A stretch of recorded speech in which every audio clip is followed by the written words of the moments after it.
Kalau di total itu sekitar 7.300 NT.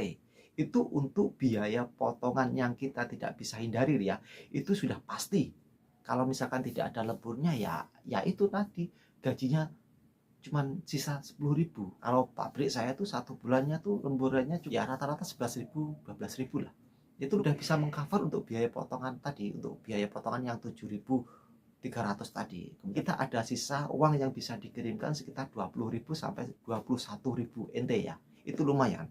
Kalau misalkan tidak ada lemburnya ya cuma 10.000 itu aja. Teman-teman harus dapat pabrik yang ada lemburnya. Kalau nggak ada lemburnya, teman-teman bisa cari pekerjaan lain di luar pabrik teman.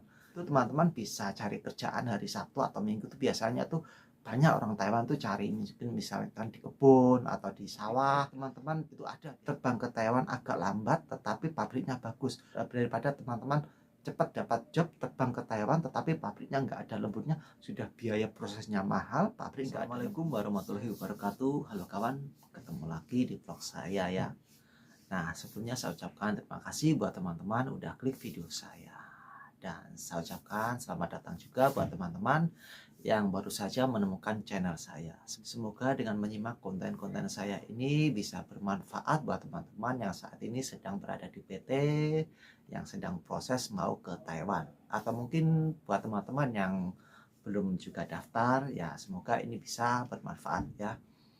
Nah, sebelumnya saya ucapkan terima kasih juga buat teman-teman yang udah mendukung channel saya dengan subscribe, dan juga buat teman-teman yang belum tombol subscribe silahkan di tombol subscribe-nya. Nah, untuk video kali ini saya mau membahas tentang biaya hidup di Taiwan ya. Nah, seperti kita ketahui gaji Taiwan itu kan katanya gede ya, sebesar 25.250 NT ya. Kalau dikurskan ke mata uang Indonesia mungkin sekitar 12.600.000-an ya. Nah, lantas berapa biaya hidup yang ada di Taiwan? Apakah dengan gaji segitu biaya pengeluarannya kecil atau bahkan gede? Nah, di sini akan saya bahas, simak sampai habis. Semoga ini bermanfaat ya. Sesuai dengan pengalaman saya ya, apa yang saya alami. Ini bukan berdasarkan teman-teman ya. Karena apa? Setiap orang, setiap individu itu untuk biaya hidup di Taiwan itu tidak sama. Yang sama itu paling biaya untuk mes, itu jelas sama. Untuk biaya internet, ya kurang lebihnya ya sama lah untuk biaya. Gaji di Taiwan kan 25.250 NT ya kan. Nah, kemudian apa saja sih pengeluarannya atau kalau ada potongan-potongan lain? Ya, tentunya ada ya. Untuk potongan yang pertama yaitu kita nanti ya jelas dalam setiap bulan kita akan bayar mes. Mesnya berapa? 2.500. Rata-rata loh ya. Mungkin ya ada agak murah mungkin 2.000 atau bahkan mungkin 3.000 ada. Tapi kalau rata-rata itu 2.500. Kemudian untuk biaya agensi jelas setiap bulan bayar, kita tidak mungkin lepas dari potongan agensi. Kalau untuk biaya agensi setiap TKI tidak sama, itu berdasarkan masa kerjanya. Misalkan masa kerja 1 tahun akan dikenakan biaya agensi 1.800, kemudian untuk yang masa kerja 2 tahun akan dikenakan di biaya agensi 1.700. Kemudian untuk yang bekerja selama 3 tahun akan dikenakan biaya agensi 1.500 NT. Nah, kemudian setelah biaya agensi kemudian ada potongan pajak. Potongan pajak itu berapa? Potongan pajak itu disesuaikan dengan gaji kita yang ada di Taiwan. Baik mulai dari gaji pokok maupun gaji lembur. Itu dijadikan satu. Nah, rata-rata kalau punya saya itu potongan pajak yang saya bayarkan itu rata-rata 1.700 sampai 1.800 itu per bulan ya. Kemudian untuk potongan lagi yaitu potongan asuransi kesehatan sama asuransi tenaga kerja. Itu saya jadikan satu, rata-rata ya sekitar 1.400 ya. Untuk potongannya tadi ya, untuk biaya mes, agensi, pajak, dan asuransi kesehatan sama asuransi tenaga kerja. Kalau di total itu sekitar 7.300 NT. Itu untuk biaya potongan yang kita tidak bisa hindari ya, itu sudah pasti. Jadi kalau gaji 25.250 dipotong yang 7.300 itu nanti akan sisa sekitar 17.950 NT ya. Nah, kemudian untuk biaya hidupnya itu berapa? Nah, ini sesuai dengan pengalaman saya, itu sesuai apa yang saya alami. Kalau saya biaya per bulannya itu sekitar kurang lebih 8.000 NT. Jadi kalau 17.950 NT dikurangi 8.000 ya sekitar 9.950 NT lah, atau sekitar 10.000 lah. Itu tinggal satu bulannya itu tinggal 10.000 kalau saya ya. Nah, jadi sisanya tadi itu cuman sisa 10.000. Nah, terus kita bisa kirim uang segitu, sementara kita dulu proses ke Taiwan juga mahal, sampai 40 juta, 50 juta. Nanti akan sisa uang 10.000. Ya kan tadi kan gaji pokok, cuman gaji pokok yang 25.250 NT itu kan saya belum menghitung gaji lemburnya.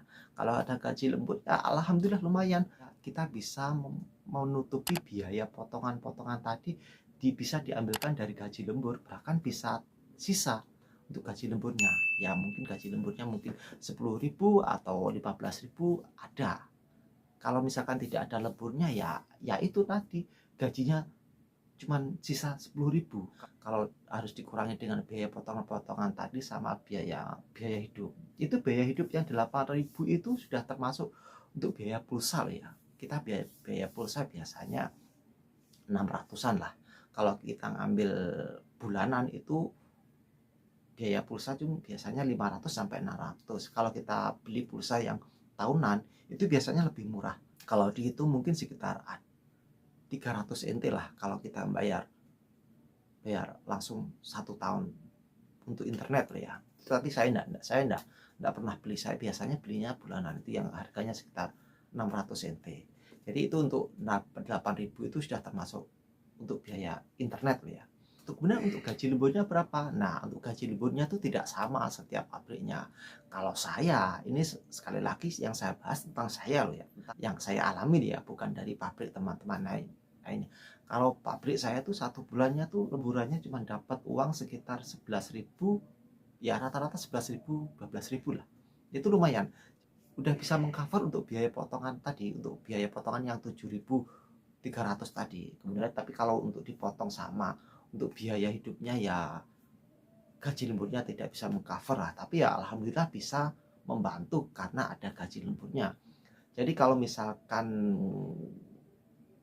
gajinya tadi 25.250, kalau tanpa lembur ada sisa sekitar 10.000, kemudian misalkan ada gaji lemburnya yang mungkin 10.000 atau 11.000, ya itu ya mungkin kita ada sisa uang yang bisa dikirimkan sekitar 20.000 sampai 21.000 NT ya.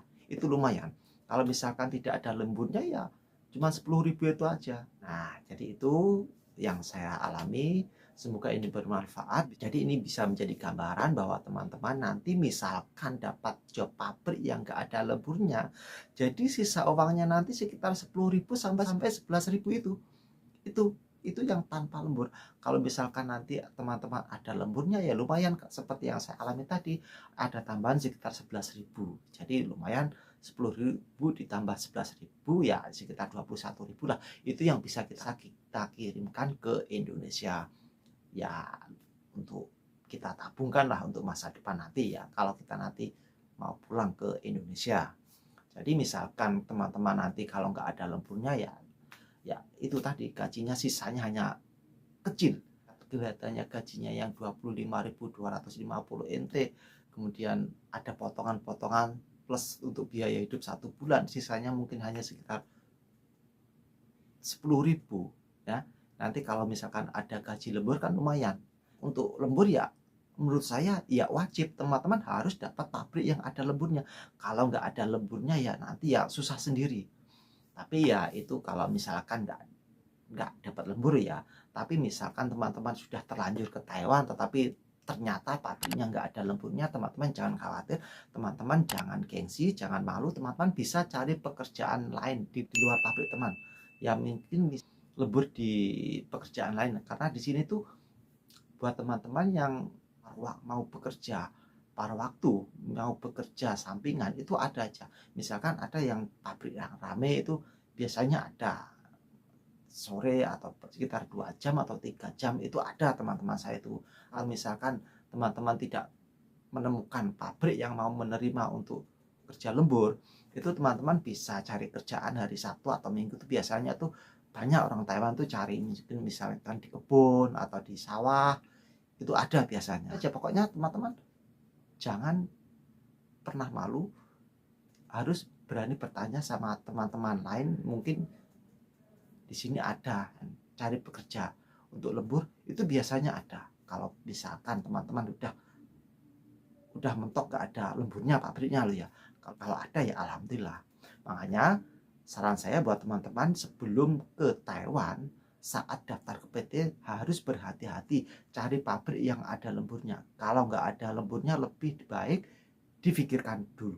Jangan terburu-buru asal dapat job langsung terbang, jangan. Lebih baik teman-teman terbang ke Taiwan agak lambat tetapi pabriknya bagus, daripada teman-teman cepat dapat job terbang ke Taiwan tetapi pabriknya nggak ada lemburnya.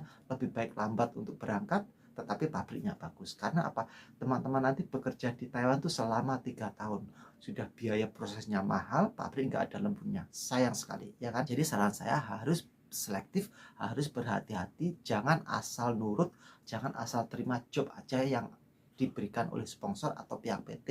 Jadi difikirkan dulu, ditanyakan dulu ada lemburnya atau tidak. Kalau nggak ada lemburnya, difikirkan dulu atau ditolak aja. Nggak apa-apa. Itu hak teman-teman. Karena teman-teman proses ke Taiwan itu tidak gratis, biaya mahal. Ya, jadi itu sedikit sharing saya. Semoga ini bermanfaat. Jika ada teman-teman yang ingin bertanya, silahkan ditulis di kolom komentar. Dan jangan lupa untuk klik tombol subscribe-nya. Atau mungkin ada follow Instagram saya, nanti akan saya cantumkan di kolom deskripsi ya. Nah, itu aja. Saya ucapkan terima kasih. Semoga teman-teman sukses semua, bisa segera mendapatkan job yang bagus, dapat pabrik yang ada lemburnya, dan diberikan kesehatan di Taiwan. Ya, gitu aja. Semoga bermanfaat. Wassalamualaikum warahmatullahi wabarakatuh.